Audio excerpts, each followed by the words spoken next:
What's up, everybody? Doug here, and this is our kind of like the our lead-in to 2024.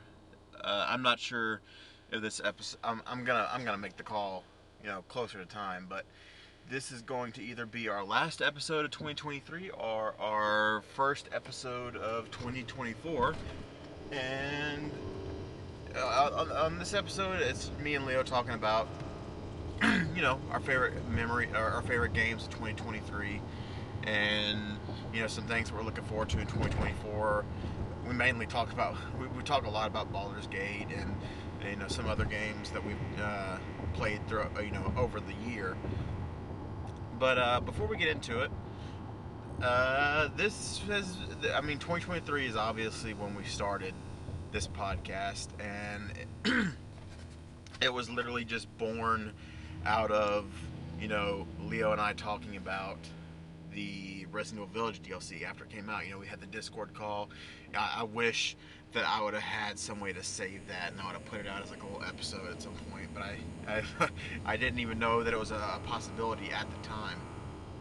But yeah, I want to say we started the podcast around February or March. I had put out the like a pilot tester episode, and from there it's just been doing way more than I ever thought that this podcast would.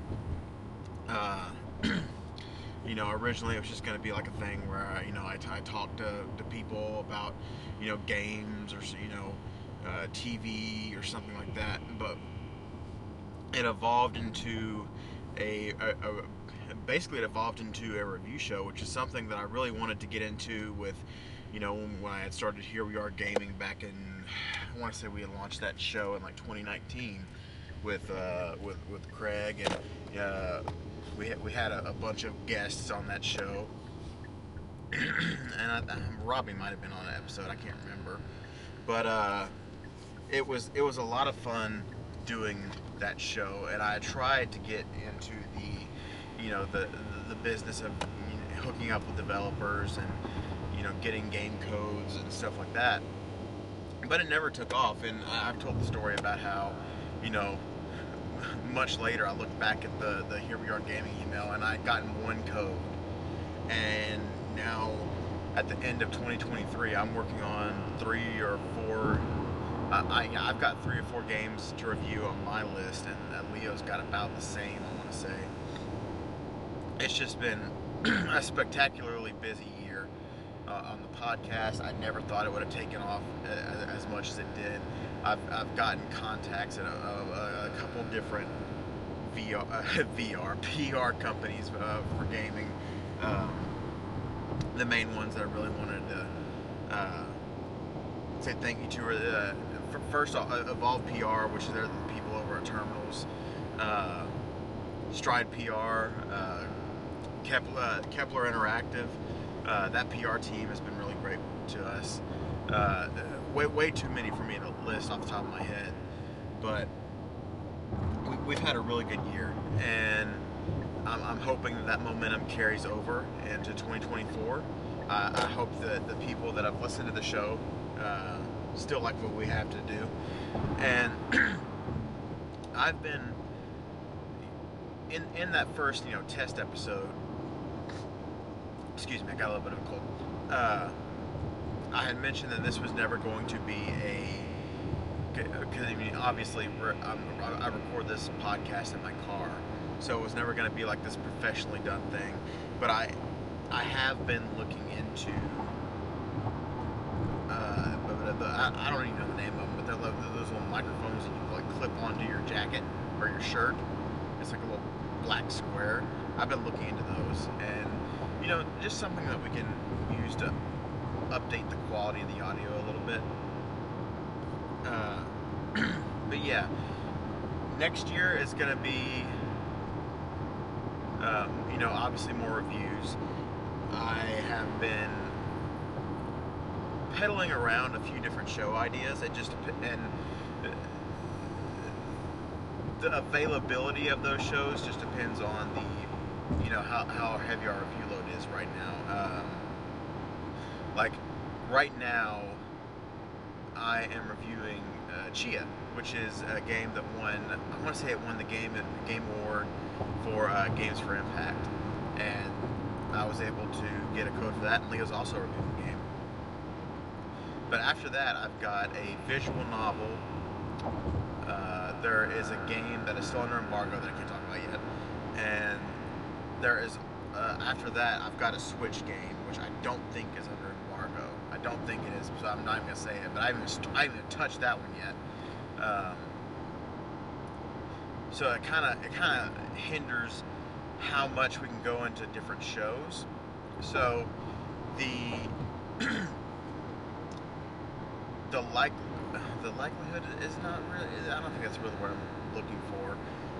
The availability of those extra shows are going to be on a as can be done basis, if that makes sense. And plus, with school starting back up, and I think it starts back up on January 8th for me. It'll just be a thing that I'll do when I can do them. I'm trying to think if there's anything else I need to touch on before I roll over into the episode here. If you like the podcast, we would really appreciate it if you just shared it with, even if you just, when you see this on your you see our post on your social media page, if you could just share it, just tell your friends about it. It really helps us the most if we get subscribers on Spotify and listeners on Spotify, but we're on everything. It was really cool to get back into the game of, because with Here We Are, I wasn't really involved in the distribution process. I was mainly the guy that was doing the editing, and I would do the Twitch streams and the VODs and stuff like that. But I wasn't really into the distribution part of things. So getting to do the distribution for myself this time, and setting up the WordPress page for our reviews, it's just been a really good experience. And like I said, it means a lot that you guys listen. We hope you keep listening in 2024, and I'm going to go ahead and turn it over to past me and Leo as we talk about 2023. Hey, what's up? Hey, buddy, how's it going? Not much. Been, hooked on the Arkham games, thanks to you. You're welcome for that. Are you still playing on City, or have you moved on to Origins? Oh, I moved into Night, since I know Origins is basically a side game, so I want to keep that one for last. Oh, that's fair. How far are you into Night? Do you remember everything that happens, so I can just say, oh, this just happened, and you know what happened? Oh, boy. Okay, so I've played Arkham Knight twice and didn't finish it both of those times. The last thing that I can remember is when I've gotten further in both of my playthroughs, keeping that in mind. But the only thing that I really remember is that somebody shows up and knows some very intimate details of Batman's armor. Oh, when he gets shot? Yes. Oh yeah, I passed that a while ago. That's the only thing that I remember. But like I said, in both of the times I've played the game, I've gotten further than that. I just never finished it in both of those playthroughs. Okay, no. If it doesn't spoil too much, I just caught Ivy to make a better plant.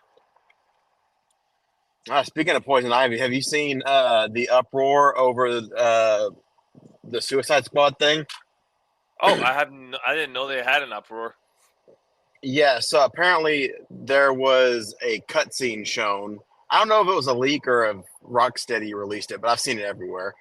And this game takes place in the same universe, and apparently they completely changed Poison Ivy. I don't know the details of it, but it's a completely new character. They kind of do change her almost every game, if you notice it close a little bit, but yeah.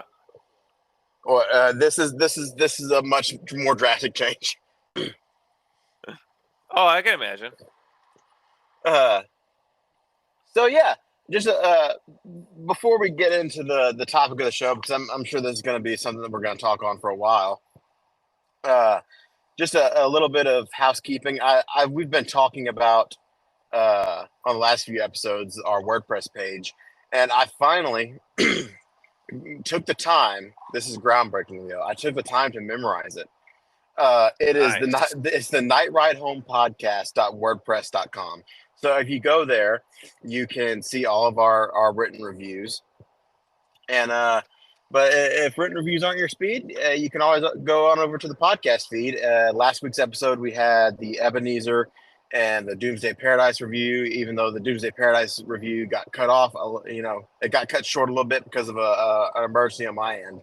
But you can find full thoughts and the written review that is available again at the Night Ride Home Podcast.wordpress.com. It makes it feel like we're a real page now that I've got the URL in my head.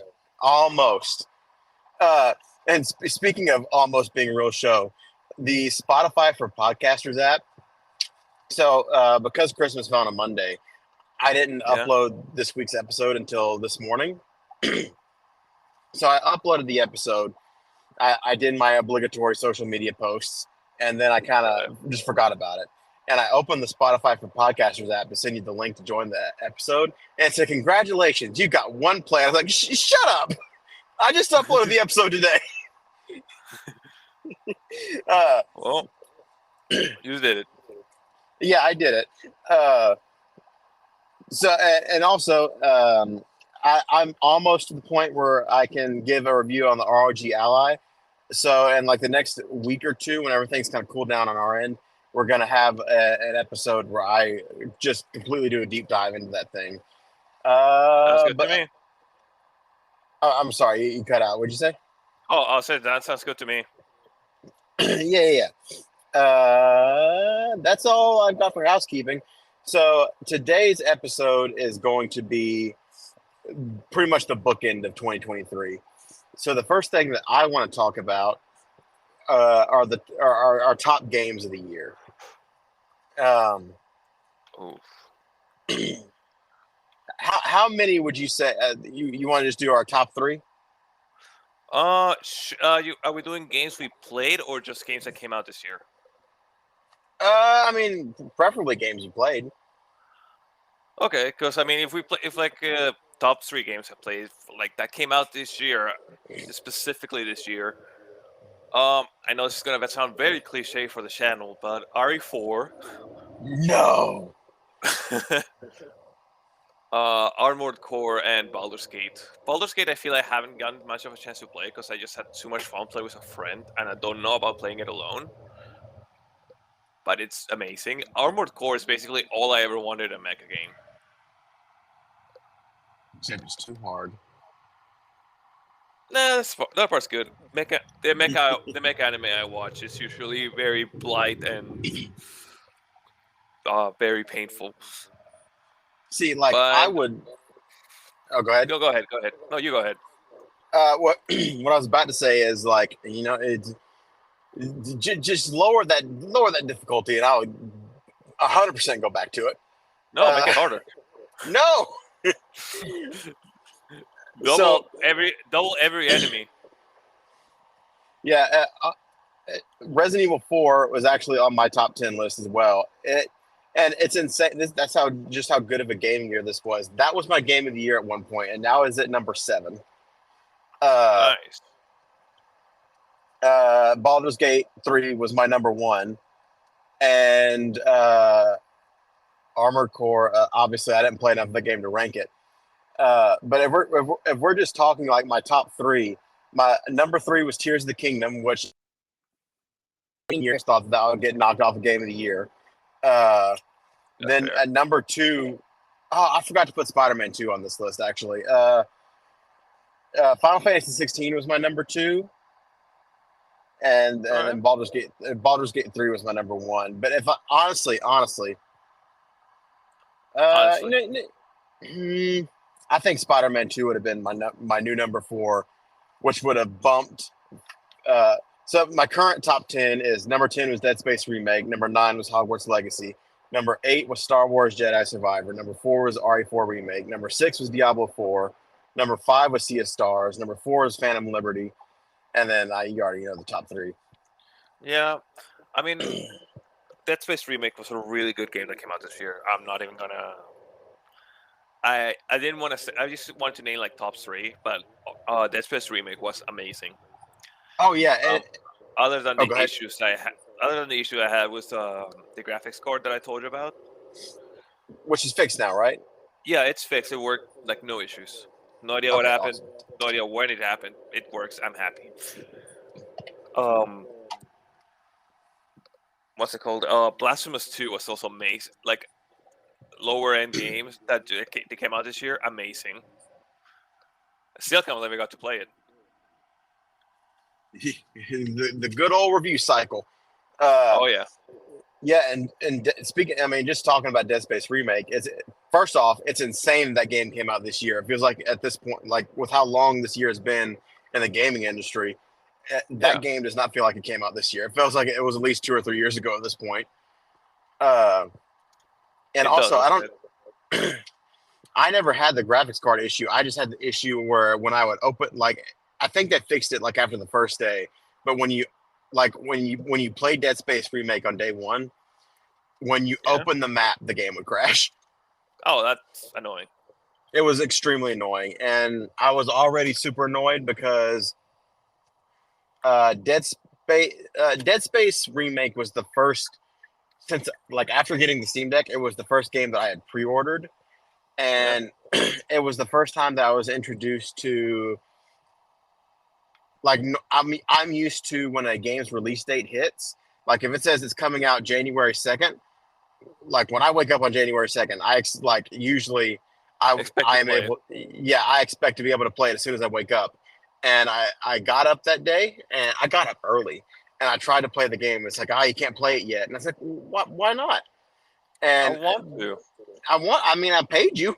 So I ended up not being able to even start the game until noon. And then most of that day was like just trying to figure out little fixes to maybe play the game. And I didn't actually get to play it until like the next day or the day after that, when EA is Dead Space. Okay.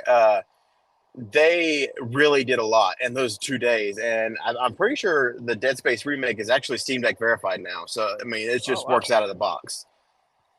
That's awesome, actually. Yeah, it's insanely awesome, especially how gorgeous that game is. And I think Resident Evil 4 Remake, when they saw that, they were like, okay, we need to really make sure this thing works when it comes out of the box, and it did. Resident Evil 4 Remake worked insanely well from day 1. I remember Resident Evil 4 Remake was a game that came out like late on a Thursday, like it was Thursday night instead of a Friday morning.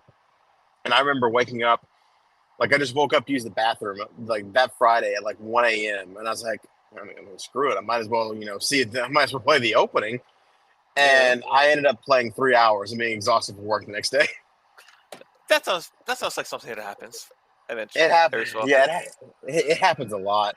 But yeah, it's been a really good game. It's been a really good year for survival horror, and I'm trying to work myself up to get back into Alan Wake 2, which is a game that was critically like praised this year, but for whatever reason, I couldn't get into it, mainly because the only way that... Okay, so here's my thing. I am very invested in the Steam Deck ROG Ally ecosystem. Yes, you are. Yes, you are. If I can't play it on those things, I don't want to play it. And that hasn't really been an issue because the games that were exclusive to PlayStation this year were like Final Fantasy 16 and Spider-Man 2. Both of those games were there's an application called Chiaki, which is basically remote play but better. And I was able to play those 2 games exclusively on my Steam Deck. and that's with awesome. zero issues, just through streaming. And there's also the PlayStation Remote Play app, but I've just always preferred playing on the Steam Deck. And that was just like it's a different can of worms for Alan Wake 2 right now, because without tinkering in like the ROG Ally is easier, because you could just like open up a menu and change how much dedicated video memory you want to be using at any given time. Yeah. But for the Steam Deck, you had to like go into the BIOS settings and like alter settings in there, and then even then, the engine for Alan Wake 2 just isn't optimized for either one of those two systems. The ROG Ally is a lot better performance-wise from what I've seen. But Steam Deck, I think you're struggling to get 30 FPS on like the lowest settings possible. Oh. But yeah, like I really want to go back in and play that game eventually. Like maybe after like another month or two, maybe they'll like fix some of those things where you don't have to like jump through hoops to play the game. Because like the people that have played Alan Wake 2, they love Alan Wake 2. And a lot of them play Alan Wake 2. Well, maybe your day's coming, buddy. Also, I don't know. Speaking of Epic Game Store, the Epic Games launcher has been giving away free games every day, and I didn't know about this. Oh shit! I forgot to check for yesterday. They've had Fallout 3 Game of the Year edition. They Outer Wilds. Oh wait, no, Outer Worlds. Today's game wasn't as Human Resource Machine. Yeah, that one. Yesterday's game was Ghostwire Tokyo. Oh, I did get it then, because I did get that one. Okay, cool. So yeah, if you're listening, that's a moot point, because by the time you're listening to this episode, it'll be over. But it was nice when it happened. Yeah, it was a really good thing that they did. God, I remember when GTA 5, they gave away GTA 5 and everybody went nuts. Yeah, fun fact, GTA 5 was on Game Pass. I didn't know about that. I don't know. I think GTA Online is just free now, but like the campaign is on Game Pass. Oh, nice. What I mostly remember about GTA news is that they leaked the source code.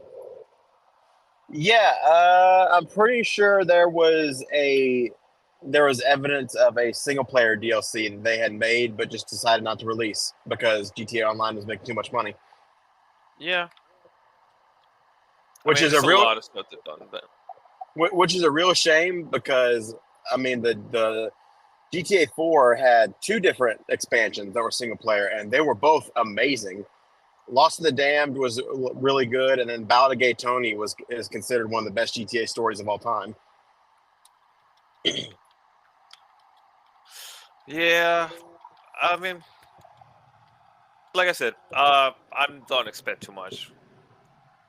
Yeah, Are you at least excited for GTA 6?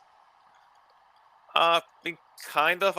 To be honest, I never actually got too much on the GTA bandwagon, because it just wasn't a game I got to play much. But I mean, I hope to see like they do good stuff, and I don't get stuck on the whole online DLC shit. Oh well, they're definitely going to do that. They're definitely going to. Basically, that nosedives my excitement for the game a lot. Not gonna lie to you. See, I expect GTA 6 to come out, and Rockstar, as far as I've played, I started playing Rockstar games back in San Andreas. No. Before you that, have some time playing the series. I want to say that I started playing it with a PSP game, so like Vice City Stories and Liberty City Stories, and then going from there, San Andreas and on. I don't think they've had a single bad campaign that I can remember. So I have full expectation they're going to put out a good campaign, and after that, they're never going to think about single player again, and it's just going to be GTA Online and adding stuff to that. Yeah, that makes you sad, because I'm not big on online games. I used to be, like, 2014. That was when it came out on Xbox One, I think. And I put so many hours into, just driving around with my friends and playing the missions and unlocking new vehicles. At one point, I had decided I was going to make a meme character. So I turned my character, like I dressed him in red, white, and blue clothes. I got an eagle mask that went over my head, and Yeah. I basically turned myself into like the stereotypical American. All of my guns were red, white, and blue. And if I couldn't do red, white, and blue, I would do like gold accents for like the bald eagle's beak. And I had nothing but like jacked up super trucks and stuff like that. And I would just like the fireworks launcher. That was my main weapon. And that was a lot of fun. And we always had like, we would just spend hours going around the city finding other random players and starting these epic wars with like these random people, and it would always like be in like an escalation thing, where like it would just start out with like gun battles in the streets, and then eventually somebody would bring vehicles into it, then a tank would get involved, then jets would get involved. Always something more. Always something more. That's there's a word for that I can't think of right now. But yeah, as far as like Baldur's Gate, what act did you get to? Did you get out of Act 1? Oh, we got to like Act 2. Okay, yeah. Act 1 is and where... when I say we got to Act 2, we finished Act 2. See, okay. Act 3, there were moments in Act 2 where I felt that the difficulty was ridiculous out of nowhere. And that really just the issue compounded itself when I got to Act 3. And there were moments where I felt like if you weren't lucky, if you weren't lucky, you weren't going to get through an encounter. And it got to the point where I was just save scumming, and I would save as much as I could. And if a turn didn't go my way, I would just reload the save. But those first 2 acts still had enough amazing moments that it was still my game of the year. That's how good it was. I was just amazed, just like how many options there were. I think that's what did it for me. So, did you get the owlbear? I mean, I got to it. I killed it both times. Oh, okay. So you didn't get it as a friend. No. I did the humane thing and just slaughter it. Well, if you don't do that, you can get the owlbear as a companion. And there is a really funny thing that you can do where if you get the owlbear above your enemies, you can have it do a dive bomb attack that basically does an insane amount of damage. And if you recall, there's a boss fight in Act 1 where I'm trying not to spoil anything, but it's like a forge that you have to fight a big thing on. You remember what I'm talking about? The lava fight? Oh, yeah, we killed it both. We did it like we safe scummed in a sense, but we did the fight both the 2 ways you can do it. Okay, so the way that go ahead. Like I was gonna say like we did like the intended way, which is like use the forge itself. Yeah. And we did just punch it till it dies. Okay, so the way I did it was the way you're supposed to with the forge. But the way that I saw people doing it with the owlbear is they had the owlbear separate from the party, and they had it wait before they go down on before they lower down the forge. Yeah. And the owlbear's dive attack is so strong that they killed it in 1 hit. Wow. Yeah, and I didn't expect that. It was a very memeable moment where like people would like clip in like the WWE sound effects before it would take down the boss. Yeah, I can see that. The one thing I was disappointed, I never got the squirrel. There's the squirrel, the one you see at the beginning of the game. Yeah, I didn't get the squirrel thing where you get to choose to kick the squirrel. Huh. Did you kick the squirrel? Oh, we kicked the squirrel. We beat the shit out of the squirrel. Did it explode against the tree? Yes, that's one of the times it did. See, okay. A lot of people were interested, like, Baldur's Gate 3 was kind of like a game that nobody really thought about until what I call Beargate. Yeah, I approve that name. So when that came out, I was like, "Huh, that is interesting." But I'm not gonna have relations with a bear. But I'm gonna keep my eye on this game, see what happens. When I was scrolling through TikTok and saw somebody yeet this squirrel into oblivion, I was like, "All right, I'm in. I'm 100% into this game." Then the reviews started to roll in. People talking about Baldur's Gate 3 and how insane it was. And so on that particular day, we had all of our kids had gone to the other parents' house except for one, and I can't remember why she didn't go, but she didn't go. Because you like to play Baldur's Gate 2 as well. No, it definitely wasn't that. But Emily had to do a fishing tournament for her job, so it was just me and her. And I remember downloading the game, and I was like, "All right, I'm just gonna do the character creator. That's all I'm gonna do." And I think I spent like an hour and a half creating my character because I just wanted to get it just right. Yeah. And can I? What character did you have? Like what class, race? What was all that? Let me see. The character we used for that, I made what was it? No, it wasn't a barbarian. I was oh, there it is. I was an Oathbreaker knight.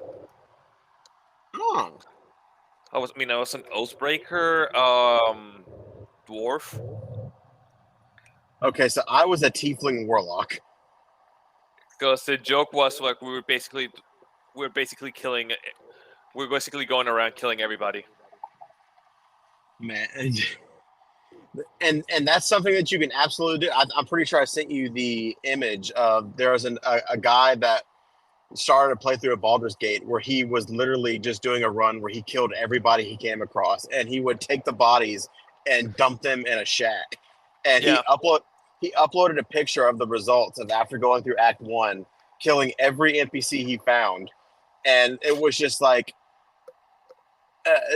there's no other word. It was a mountain of bodies. And like every time I think about that picture, I just think that guy must have a monster of a PC that is able to render all those bodies in one place.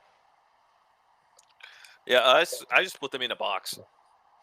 That's fair too. There's actually a way to break the game by doing that. Yeah, you told me about that. Oh, okay. But, I didn't remember if I did or not. But yeah, that was how we learned that how we had to keep what's his name that everybody loves Gale? Gale alive. I did not like Gale. I mean, he's fun and everything, but it was just way more funny just to be an asshole to him. See, okay, I didn't mind Gale until every time I tried to talk to him, he was like, "Hey, do you want to have sex with me?" And I was like, "No, not really. I don't. But thank you." And then like 5 minutes would go by. I was like, "Hey, offer's still open," and I'm like, "I just told you no." No means no, sir. I'm pretty sure Larian came out and said, "Yeah, we didn't mean to make him that horny, but we're gonna try to fix that." It's not a bug; it's a feature. Yeah, that was our bad. We're gonna fix that in a future update. So, real quick, we've been talking about Baldur's Gate, and we talked a little. If you want to hear us talk about Resident Evil 4 remake, there are 2 whole episodes about that. We did an episode of the Armored Core 6 review, right? I think we just talked about it mostly because since she didn't play too much of it. Okay, and I've talked a lot about Tears of the Kingdom on this podcast, and in past episodes. But the one game that I do want to talk about is Final Fantasy 16 because I don't think I've talked about that game on here. This game, okay, so I don't know the word for it. I love Final Fantasy, like as a franchise, but I don't play every one of them. Like, Yeah. I mean, obviously Final Fantasy 14 is my most played game of the year.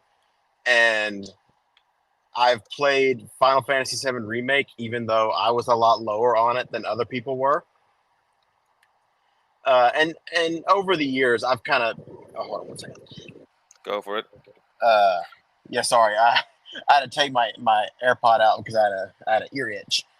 But yeah, I've just kind of cherry picked my Final Fantasy games.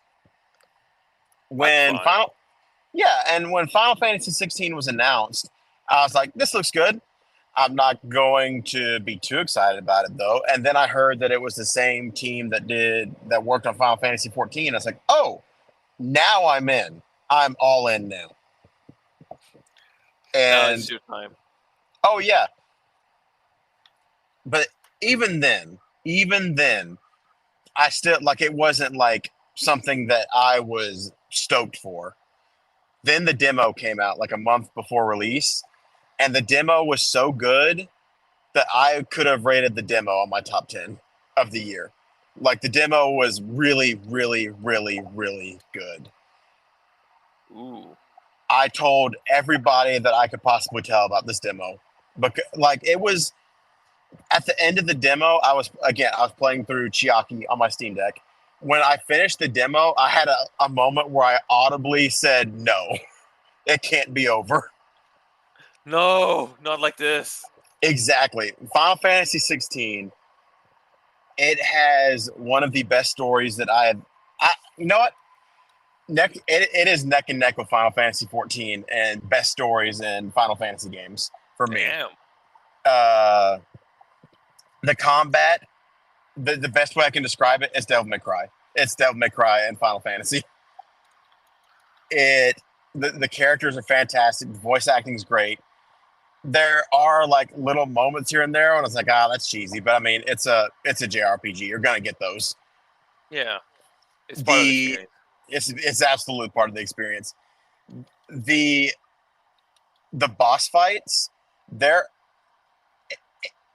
best way I can describe it is there's no way that there isn't an anime expert that didn't design these boss fights because Anime there were all hell.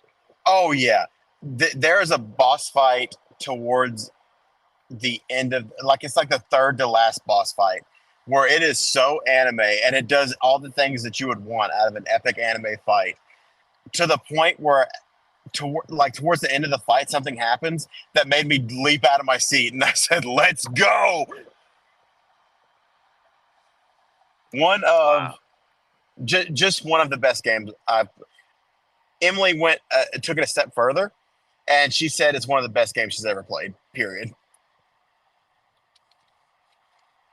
She saw me playing Final Fantasy 16 when I was like 20 something hours in, and she started playing it, and she got so hooked into the experience that she caught up with me in a day and a half. Like, well, I would say like a day and a half.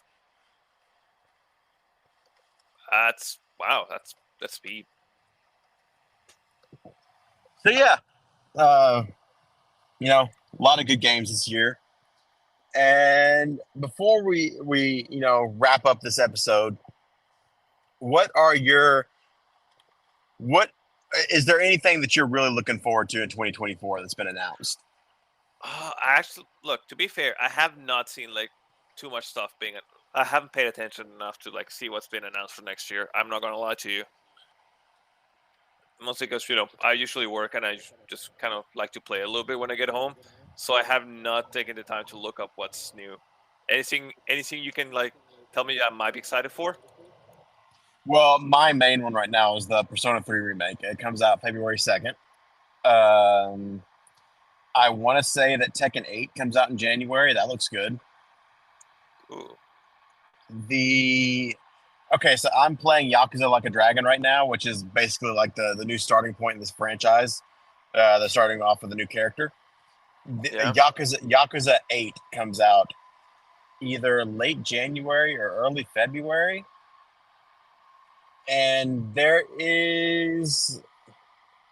feel like there's a big game that I've heard a lot of people talking about Grand Blue. About what? It's a game called Grand Blue. I'm not sure if I'm pronouncing that wrong. Grand Blue. I think that's an RPG series. Yeah. I remember hearing Grand Blue Fantasy or something like that. Yeah, a lot of people are excited about that game. There's also Game Pass has when you boot up the Game Pass app, they have a thing where they're like, "Hey, these are some upcoming games coming to Game Pass that you can preload them now if you want to." Which, by the way, if you're listening, it's a scam. You think you're preloading this game, and that when it comes out, that you can play it. But what happens is it doesn't matter. Are you listening right now? I'm listening. It doesn't matter. Listener at home, I preloaded 135 gigs of Starfield just to have to download it again on release day. Don't believe it. They're lying to you. But it's Starfield. It's the game of the year. Okay. Just real quick on that. That game does not deserve the hate it's getting. That's one of those games that does not deserve it. That game is good. It's a really good game.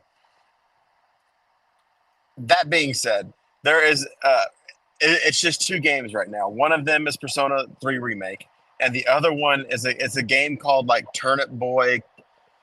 I can't remember the name of this. It's like the sequel in a franchise, but the first game was called Turnip Boy Commits Tax Evasion or something like that.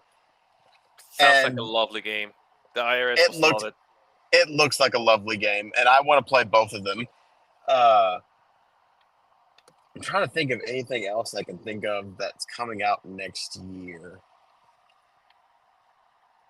I can't think of anything off the top of my head. Okay, here. I'm pulling up to a red light. I'm going to pull up Safari. Hold on. Go for it. Game releases for 2024. All right, here we go. GameSpot has a little article here. I don't know if you're a fan of Jujutsu Kaisen, but they've got a game coming out in February. If I remember right, was it the mobile game or it's just like a 2D fighter? No, it's coming out on consoles and Switch and PC. Oh, it's a 2D fighter. 2.5D fighter. I don't know. After the whole Naruto thing, I'm a little let down with it. No, that's fair.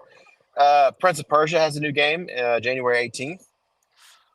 Well, that's one of the series I've been wanting to get. I wanted to play, but I never had the chance to. That's fair.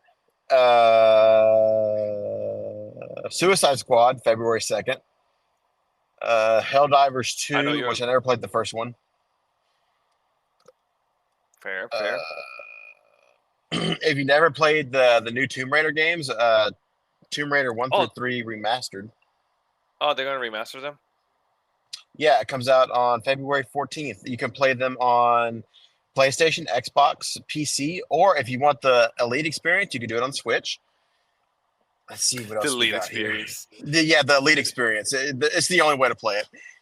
I mean, if it's going to be as good as Mortal Kombat 1 on the Switch.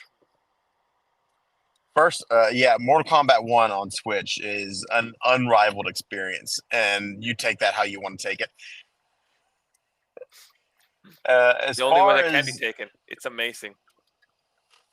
Yeah, as far as that, I'm not really seeing anything else that's like reaching out to me. Final Fantasy VII Rebirth. That comes out on February 29th. Oh, nice. Dragon's Dogma 2 is in March. Princess Peach Showtime is in March. Destiny 2 has a DLC coming out next year, but that game is kind of a mess right now. Not surprised. But yeah, a lot of cool things to look forward to in 2024. We're gonna keep doing reviews. Me and Leo are both loaded up on reviews right now. Yeah. So yeah, I think that's a good place to end this episode. Unless you got anything to add. Not really. Like I said, I'm just kind of waiting to see what comes out. If anything catches my attention, I always give you a heads up. Because honestly, this year was amazing for like games I've been wanting to play, and I can't say that I can't believe I'm saying this because it's been forever since I feel like I said that. Because usually every year I get like 1 or 2 games I wanted to play, and it's been a while since it's been a loaded year with a shit ton of games I wanted to play. Yeah, absolutely, and we're just going to see what 2024 unfolds. And it's gonna be worse. It's not going to be as good, I can tell you that. I would be shocked if 2024 is a better gaming year than 2023 is. And I say that because at this point, we knew of a lot of things in 2023, and we don't know a whole lot about this coming up year. Yeah, that is true. All right. Well, thank you guys for listening. This has been our New Year's episode. Basically, we're going into 2024, our second year as a podcast. And thanks for listening, guys. Thanks for everything, guys. Thanks for giving me the opportunity to actually play games that I've been wanting to play. I'm Hell learning yeah, about brother. new games. Absolutely. Just one more thing to add. I made a list of all the games that like I played this year that actually came out this year. I'm gonna have to publish this on our Twitter page. But so many of them were games that we got review codes for that I would not have played otherwise. That's fair. Not because they're bad games, because I did not know about them. But yeah. Yeah, there's a shit ton of games that I'm surprised. Like I would have never played in them for really 100 years that I got a chance to thanks to you. Well, Santa Doug is gonna go ahead and pull into this Walmart and go grocery shopping. Thank you, So- Santa. You're welcome, ho ho ho. Happy New Year, everybody. Happy New Year.